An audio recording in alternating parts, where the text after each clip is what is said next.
All right, gang, you have another brief review coming at you. Tone and mood is something that you've been doing over the past few years. So we're just going to review what they are, talk about a couple of ways that you can hone in on finding each of them. And you're going to have about 5 practice excerpts to take a look at and choose a word for tone, choose a word for mood. We are going to go over those together and see if you guys have any questions. All right, so make sure that you have your notebook out so you can jot some notes down and so that you can jot down those 5 practices. All right, mood is about how we feel, how the reader feels, how the viewer feels, how the person receiving whatever the text is feels.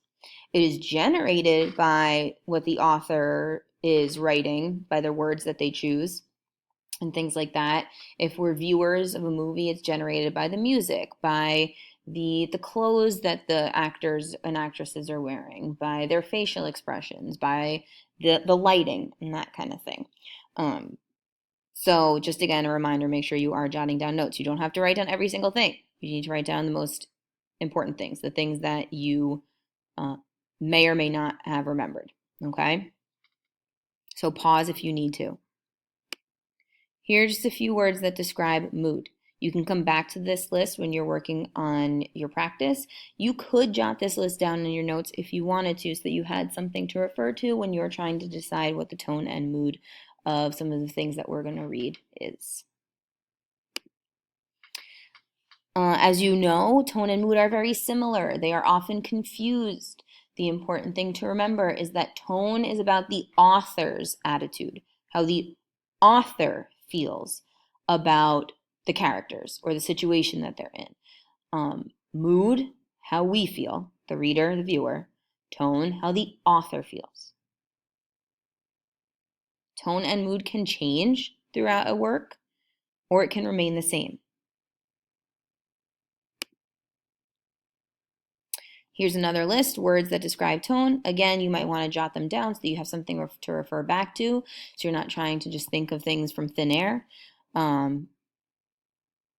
You can also refer back to it when you're doing the practice problems at the end. So like I said, you're going to have some practice. The next few coming up you'll kind of think about it and pause the video, and then we'll come back and talk about it. You don't have to jot the next few down. The ones that are numbered are the ones that you'll jot down. Okay, so when you look at this image, what mood is created? How do you, the viewer, feel? Pause the video, just think of a word, come back.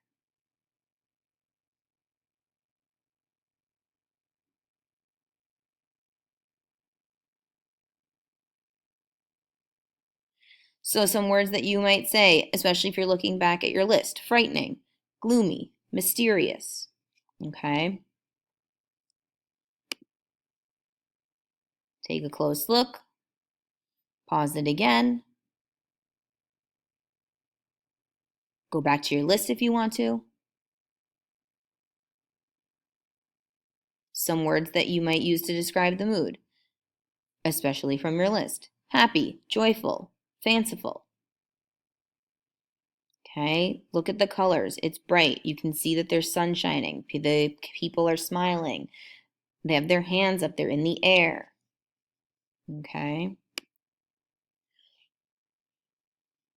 Pause the video if you need to. Take a look at your list again if you need to.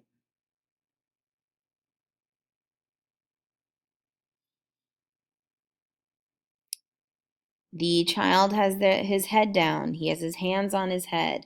He's pushing his hair back. He looks like he's frowning a little bit. He has books on the table. They're kind of a ruler on his notebook. They're kind of askew. He's looking down. So a word that we could use for mood is frustrating. Maybe sorrowful.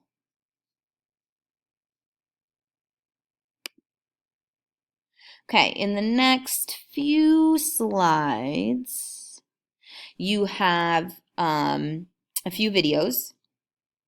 Okay, you are looking for the tone in the Mary Poppins video. Actually, for these, jot these down. We'll talk about these in class too. So just put Mary Poppins, put what you think the tone is. The next video is on this slide. Some changes have been made by people who have edited. So you should have a different tone.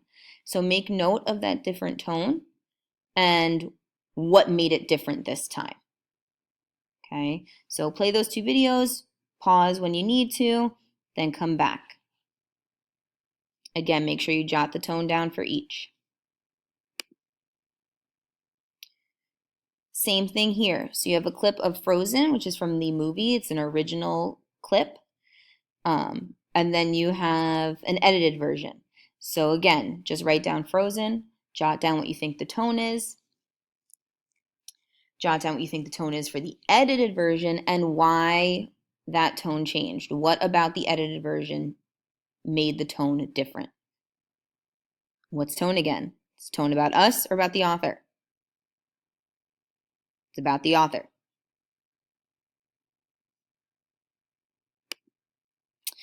Okay, so you have 5 examples here. I'm not going to say too much. I will read them to you, and then I will bring a few words to your attention so that if you want to change your mind, you can.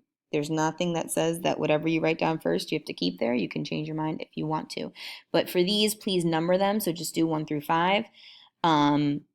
And then you're going to do the tone and the mood. So if you want to write tone dash, mood dash, T dash, M dash, whatever, but just so you know that which one's your tone and which one's your mood. Again, pause if you need to. Bouncing through the door, Alara lit up the room with a joyous glow on her face as she told her parents of her exam scores. Okay, pause the video if you need to. Jot down what you think the tone is. Jot down what you think the mood is. Don't forget to number them. All right, we have the same example, but now there are certain words that are highlighted. So if you were having trouble with the example previously, words that you might want to focus on: bouncing, lit, joyous glow. Think about the connotation of these words. What is the additional meaning? Is it positive? Is it negative? If you want to change anything that you wrote down, go ahead and change what you wrote down.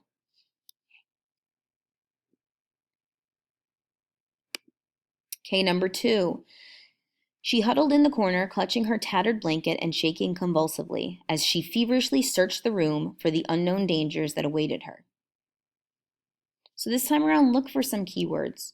Look for words that have a certain connotation to help you decide the tone and mood. Make sure it's numbered again.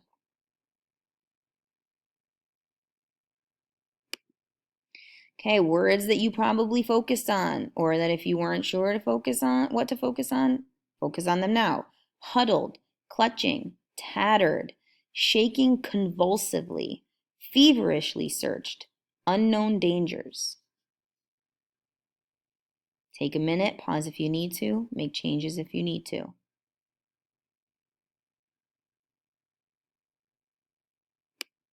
Okay, again, make sure you're keeping an eye out for keywords, words that have connotations, added meaning to help you figure out the tone and the mood. Make sure you've numbered your paper 3. Number 3.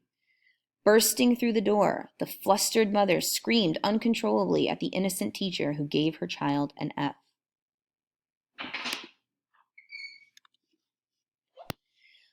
Bursting, flustered, screamed uncontrollably. Think about those words. Also, think about the way the teacher is described. The teacher is described as innocent. That may help you if you're feeling a little stuck. Number 4, he cautiously glanced back as he heard his relentless pursuers, then hurriedly walked on, jumping at the slightest sound of a leaf crackling under his own foot. So pick out some of the key words. Jot down what you think the tone and mood are.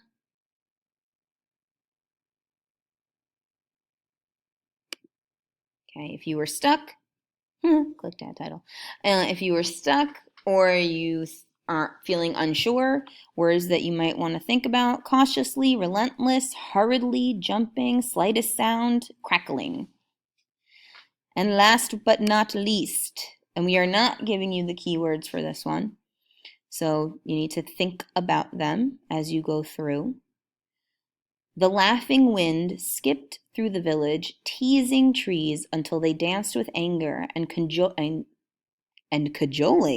the grass into fighting itself, blade slapping blade, as the silly dog with golf ball eyes and flopping slobbery tongue bounded across the lawn.